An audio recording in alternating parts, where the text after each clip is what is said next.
Okay, we're going to continue graphing parametric equations. This will be the part 2 video to that. And there's still one more to come after this. There are applications of parametric equations. So we're going to graph the parametric equations. X equals 5 cosine t and y of t is 2 sine t. So first we're going to construct the graph using data points generated from parametric form and then graph the rectangular form. So I got all the points here from -5 to 5. So I thought we could graph it now, plot the points. So we'll do that now. And we have 1.4 for x corresponds to 1.9. And by the way, it's in radian form, so I put these in the calculator. Nothing special. So 1.9 for x corresponds to 1.4 for y.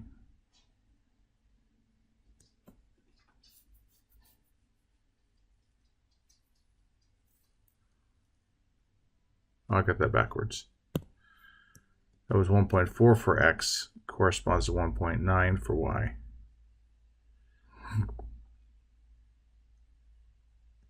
Something like that.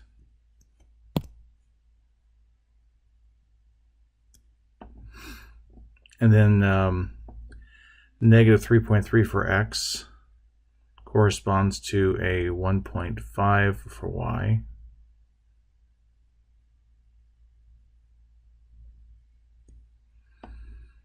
Okay, and then a -4.95, basically -5 for x corresponds to a -0.28. Should be right about there. And then 2.21 for x. No, that's a 2.1. That was, I think, a -2.1. Corresponded to a -1.8. So -2.1, -1.8.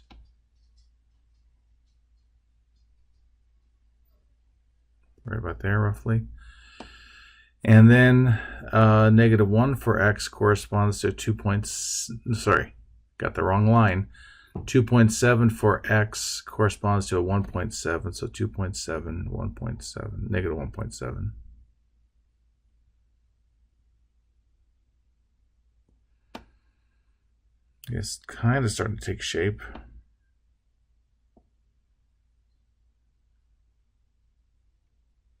Okay, let's keep going. 5 for x, 0 for y. 2.7 for x, 1.7 for y.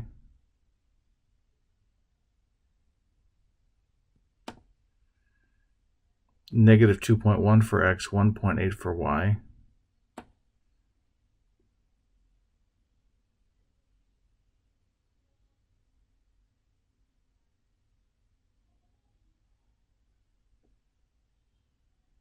Maybe there. And then we have -4.95 for x, positive 2.8. We got this here, there. And then -3.3 for x is 1.5. -1.5. Kind of like that. 1.4 for x is -1.9.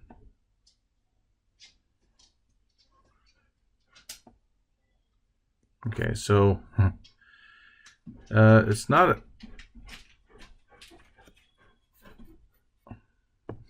perfect to see this, but what we're getting out of this is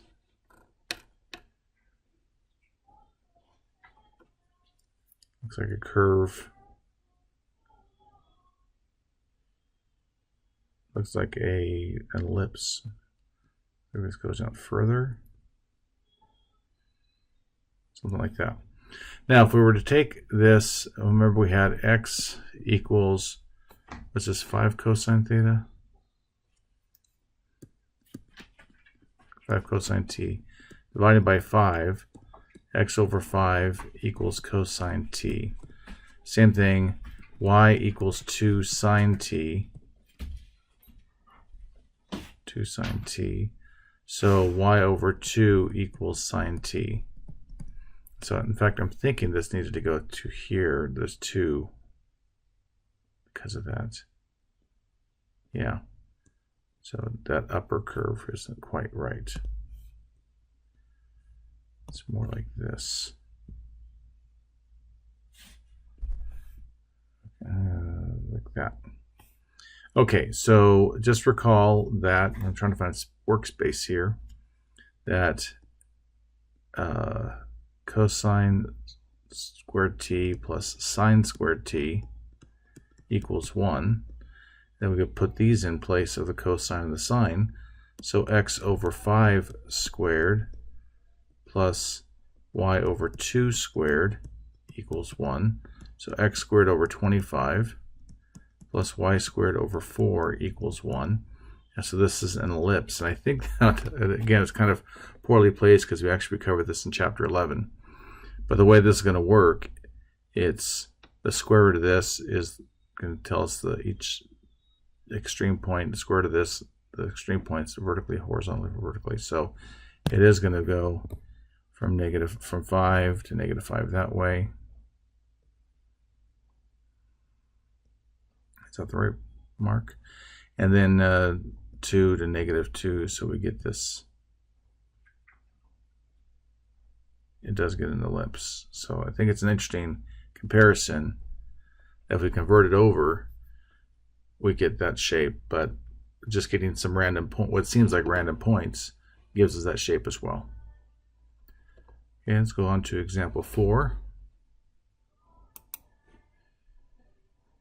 We're doing graph the parametric equation x equals t plus 1 and y equals square root of t, and the rectangular equivalent y equals the square root of x minus 1.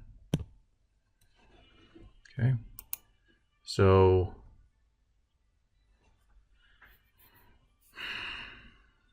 let me get a t column, a next column, and a y column. So we'll go 0, 1, 2, 3, 4, 5, 6. I'm thinking of this kind of chart now, square root of t. You know, we're looking at 7, 8, 9. How's that? I think we shouldn't even do all those because of the square root issue. In fact, let me just make this easier on all of us. We'll just do perfect squares. We'll do 0, 1, 4, and 9. How's that? That gives us an x. Come on. Boy, things are lagging. X would be 1. So 0 plus 1. 1 plus 1 is 2. 4 plus 1 is 5. 9 plus 1 is 10. The y is the square root of all the t's. So it's going to be 0, 1, 2, and 3. So we come over here to plot these, and we have when x is 1, y is 0. When x is 2, y is 1. When x is 4, 1, 2, 3, 4, y is 2. And when x is 9, 1, 2, 3, 4, 5, 6, 7, 8, 9, y is 3. We get that kind of a shape. And this is very similar if we just looked at y is the square root of x minus 1. That's the upper half of a parabola that is shifted to the right by 1. So, I mean, I guess we can do another set of plotting points. And I go with x is 1, x is 5, and x is 10, because those would give us perfect squares. I guess I could do 2 as well.